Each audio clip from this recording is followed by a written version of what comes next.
Assalamualaikum warahmatullahi wabarakatuh. Perkenalkan, saya Arif Aizani dengan NIM 25070160151.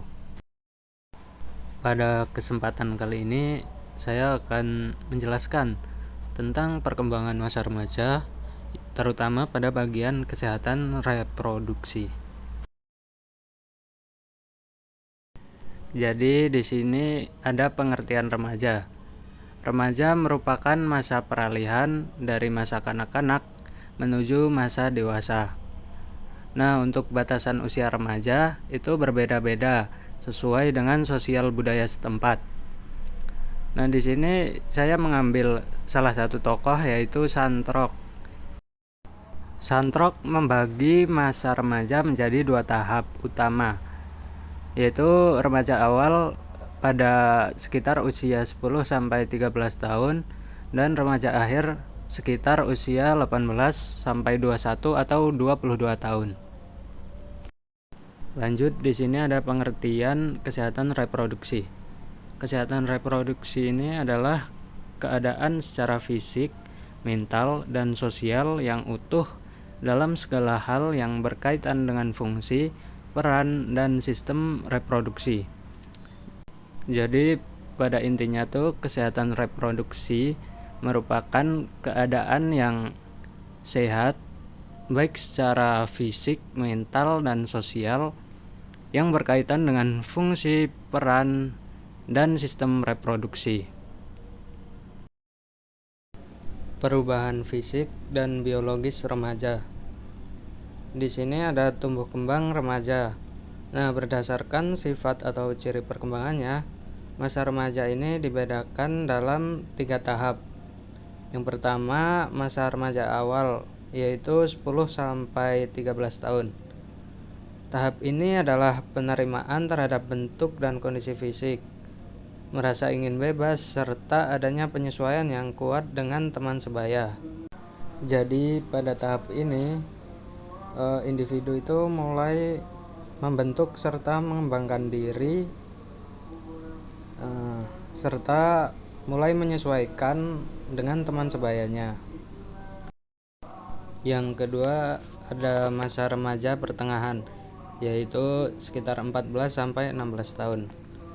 Masa ini ditandai dengan berkembangnya kemampuan berpikir yang baru, dan teman sebayanya masih memiliki peran yang penting, namun individu sudah lebih mampu mengarahkan diri sendiri.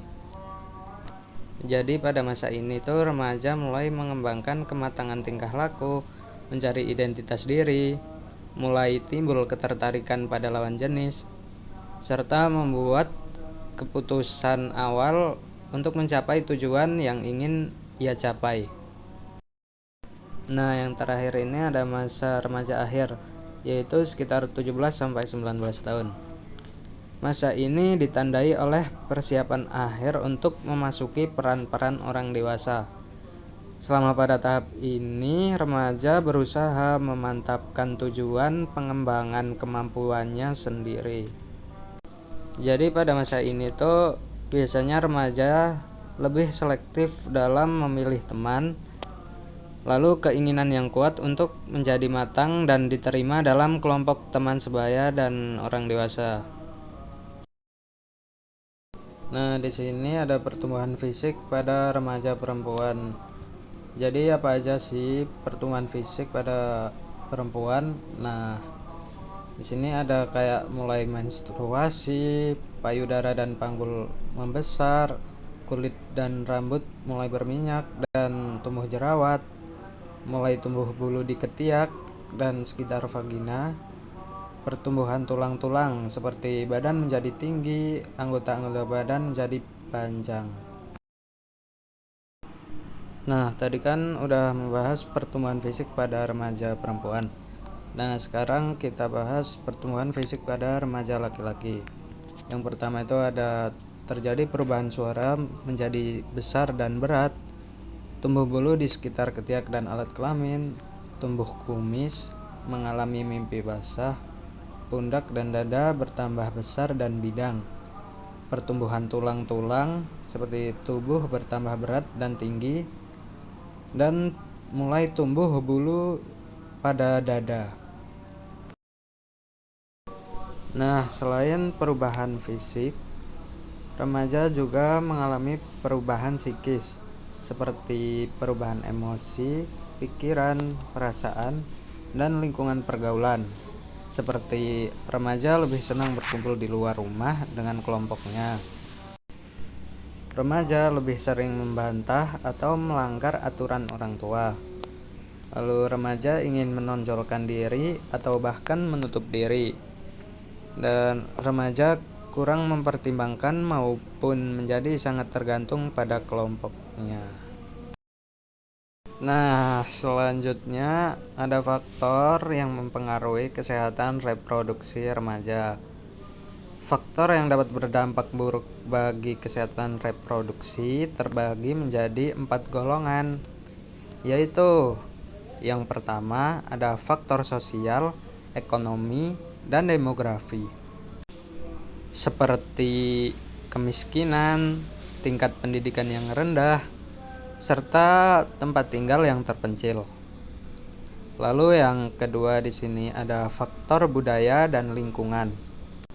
Faktor budaya dan lingkungan ini seperti praktek tradisional yang berdampak buruk pada kesehatan reproduksi. Ada lagi seperti kayak kepercayaan banyak anak banyak rezeki. Nah, itu lalu kayak ada fasilitas pelayanan kesehatan yang kurang gitu. Lalu ada juga faktor psikologis kayak seperti retaknya hubungan antara remaja tersebut dengan orang tuanya. Seperti itu. Lalu yang terakhir ada faktor biologis. Nah, faktor biologis ini kayak seperti contoh cacat sejak lahir dan sebagainya. Nah, di sini ada kayak contoh masalah kesehatan reproduksi pada remaja, yaitu kayak seperti hamil di luar nikah, infeksi menular seksual, lalu kurangnya pengetahuan tentang reproduksi. Nah, jadi remaja tuh perlu diberikan pengetahuan agar memiliki kesehatan reproduksi yang baik, yaitu seperti tidak menikah pada usia muda, lalu diberi pengetahuan tentang penyakit menular seksual dan HIV atau AIDS serta dampaknya terhadap kondisi kesehatan reproduksi, lalu diberi pengetahuan bahaya narkoba gitu. Nah, apabila teman-teman mengalami masalah pada kesehatan reproduksi, maka di sini ada pelayanan yang dapat teman-teman tuju gitu. Yang pertama ada pelayanan konseling dan informasi keluarga berencana. Yang kedua ada pelayanan kehamilan dan persalinan. Nah, ternyata teman-teman tuh bisa pergi ke pelayanan kehamilan dan persalinan untuk mengatasi masalah kesehatan reproduksi tersebut. Lalu yang ketiga ada pengobatan infeksi saluran reproduksi dan penyakit menular seksual termasuk pencegahan kemandulan. Nah, untuk unity of size-nya di sini saya mengambil dari Quran surat Al-Hasyr ayat 18.